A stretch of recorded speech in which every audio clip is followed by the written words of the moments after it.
Guys आज हम लोग सोलो लेवलिंग के सीजन 4 के एपिसोड 12 को एक्सप्लेन करने जा रहे हैं। तो गाइज प्रीवियस एपिसोड की आखिर में हम लोगों ने देखा था कि जो एंथ्रिस होता है उसका गेम ओवर हो चुका है।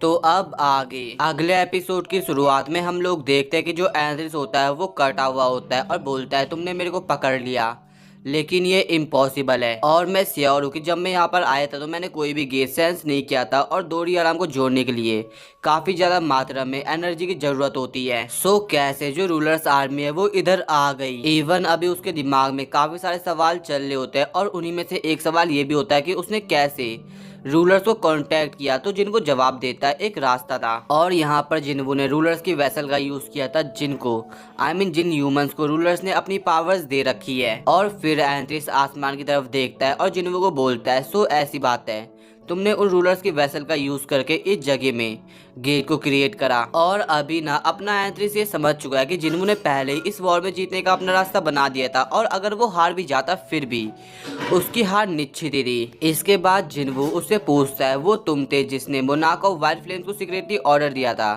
कि वो मोनार्क ऑफ शैडो पे अटैक करे। जो सुनकर एंथ्रिस चौंक जाता है और उससे पूछता है क्या तुम्हें ये बात मोनार्क ऑफ वाइल्ड फ्लेम्स ने बताई। और फिर हमें वो पैनल दिखाया जाता है, वो पास्ट का सीन दिखाया जाता है जब एसबॉर्न ने बेरान को पकड़ लिया था। और जिन्हों से जवाब देता है मेरे को ये बात एसबॉर्न ने बताई और वो मुझसे चाहता था कि मैं उसके रिगार्ड्स तुमको बताऊं। जो सुनकर एंथ्रिस जिन्हों पे हमला करने को आता है, लेकिन अचानक से वो रुक जाता है क्योंकि जो सभी रूलर्स थे उन्होंने एंथ्रिस को चारों तरफ से स्टेप कर दिया था। और अब बंदा अपने आखिरी पलों में greatest fragment of brilliant light को देख रहा होता है और फिर वो जिन्हों को बोलता है जो ये दुनिया है वो हमेशा से रेडिएंट लाइट और डार्क शैडो से कवर है और शायद मेरे को शुरुआत से ही कभी चांस नहीं मिला। आई will be waiting in the true world of internal slumber not the fake one you created. और फिर हमारी वहाँ पे फिर से मुलाकात होगी। और फिर जिन्हों से बोलता है डोंट वरी मैं ज़्यादा समय नहीं लगाऊंगा। और इसके बाद एंथ्रिस डिसअपेयर हो जाता है और अब रूलर्स भी जिन्हों के पास आते हैं और उसे बोलते हैं कि आपने इस वॉर को ख़त्म कर दिया और हम जानते नहीं है कि आपको कैसे शुक्रिया बोले। लेकिन जिन्हों ने बोलता है मेरी आपसे एक रिक्वेस्ट है। और रूलर बोलते हैं क्या रिक्वेस्ट है। और जिन्हों भी लाइक ये कुछ ऐसी चीज है जो केवल आप ही कर सकते हो। और फिर वो रूलर भी बोल देता है चलो ठीक है मैं वो सब करूंगा जो मेरी पावर के अंदर होगा। और अब जिन्हों उनसे पूछता है क्या आप एक और बार कप ऑफ रिकार्नेशन का यूज कर सकते हो। और फिर रूलर्स बोलते हैं क्या तुम फिर से टाइम को पीछे लाना चाहते हो। और जिन्हों जवाब देता है यस। और वो रूलर अपने जिन्हों को बता देता है कि अगर वो ऐसा करता है तो जो हायर बींग्स है वो भी रिवाइव हो जाएंगे और जो उनकी कॉन्शियसनेस है वो भी उनके साथ रहेगी। और क्या वो ये सब जानने के बाद भी ये कदम उठाना चाहता है। तो जिन्हों जवाब देता है मैं उन सभी मोनार्क्स की आर्मी को डायमेंशनल रिफ्ट में संभाल लूंगा, लेकिन प्लीज टाइम के पीछे हो जाने के बाद आप किसी को भी इधर ना भेजिएगा। और अब रूलर्स जिन्हों से पूछते हैं कि वो इस पूरी वॉर को अपने कंधों पे क्यों ले रहा है, वो इतना आगे क्यों जा रहा है। उन्होंने काफ़ी बार कप ऑफ रिकार्नेशन का यूज़ किया है लेकिन कभी भी ऐसे रिजल्ट को हासिल नहीं किया। तो जिन्हों अपना जवाब देता है because too many lives were lost in this battle I went to bring them back. और रूलर्स कप ऑफ रिकार्नेशन का यूज़ करने से पहले जिन्हों को ये भी बता देते हैं कि जो कप ऑफ रिकार्नेशन है वो जल्दी एक्सपायर होने वाला है और अगर वो इस बार फेल हो गया तो वो टाइम को पीछे नहीं कर पाएगा। और वो लोग जिन्हों को ये भी बोलते हैं कि एक हीरो जो कि लोगों के दिलों में हमेशा याद रहेगा जिसने मोनार्क से इन्वेजन को रोका है, लेकिन जो वो फाइट स्टार्ट करना चाहता है उसके बाद कोई भी उसे याद नहीं रखेगा। और इतना सब जानने के बाद भी ना बंदा फिर एक स्माइल देता है जिससे तुम लोग उसका जवाब समझ गए होगे। और इसके बाद सीन चेंज होता है और हमें जिन्हों की बहन, उसकी मॉम, चाहे इन और जो दूसरे लोग होते हैं वो दिखाए जाते हैं। और जिन्हों अब रूलर्स को अपना जवाब देता है यस। और इसके बाद वो रूलर जिन्हों को बोलते हैं सो तुम इस दुनिया को अपने हाथों से खुद बचाना चाहते हो। और काम शुरू होने से पहले जिन्हों उन रूलर से पूछता है कि उन शैडोज का क्या होगा जो पास्ट में एग्जिस्ट करा ही नहीं करती थी। और फिर वो रूलर जिन्हों को बताते हैं कि वो शैडो जिनके साथ पास्ट में कुछ कॉन्फ्लिक्ट हुआ था वो गायब हो जाएंगी और कुछ खुद को रिमेन नहीं कर पाएंगी। इसके बाद फाइनली अब वो पॉइंट आता है जब कप ऑफ रिकार्नेशन का यूज हो रहा होता है और अब फिर से सभी लोग पास्ट में जाने वाले हैं। उसके बाद सीन चेंज होता है और हम लोग देखते हैं जिन्हों के घर को, जहाँ पर जिन्हों की मॉम जिन्हा को उसे उठाने को बोलती है। और जैसे जिन्हा जिन्हों के रूम में जाती है तो वो जिन्हों का नाम चिल्लाती है और देखती है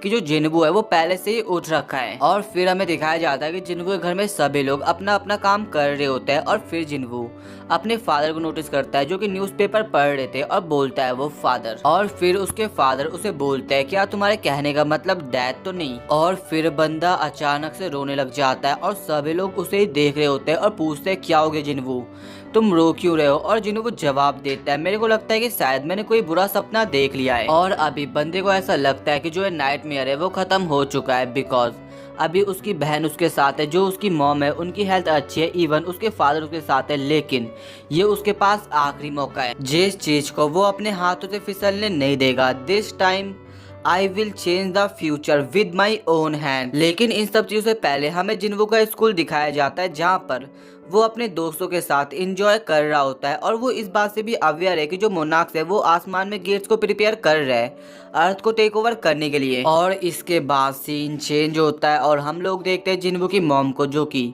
जब घर की साफ सफाई कर रही होती है तभी उनकी नज़र उनकी डेस्क पर पड़ती है जहाँ पर कुछ रखा हुआ था। और फिर वो सामने का पर्चा देखती है जहाँ पे जिन्वू ने लिखा हुआ था there something I need to take care of, once I am done I will be back. और इसके बाद सीन चेंज होता है और हम लोग देखते हैं बेडू को, जिसने एक बीस्ट का गला काट दिया है और दूसरी तरफ जो बिलियन है उसने काफी सारे बीस्ट को एक ही बार में नॉकडाउन कर रखा होता है, आई मीन हरा रखा होता है। और फिर हमें बताया जाता है the days in this world of endless darkness are painfully dull unless a battle is taking place. इसके बाद हम लोग देखते हैं जिन्वू और योगुमन के इनकाउंटर को और हमें बताया जाता है कि जिन्वू ने काफ़ी सारे मोनार्क्स को हरा दिया और थोड़ा स्ट्रगल करने के बाद ना उसने योगुमन को भी हरा दिया था। और फिर हमें बताया जाता है कि 27 साल बीत चुके हैं जब से वो डायमेंशनल रिफ्ट में आया था और अभी बंदा किसी ऊंची जगह में बैठा हुआ होता है और अभी उसका केवल टारगेट एंट्री है। और तुम लोग एक और चीज़ जान लो कि यहाँ के 27 साल इस दुनिया के 27 साल अर्थ के 2 साल के बराबर है।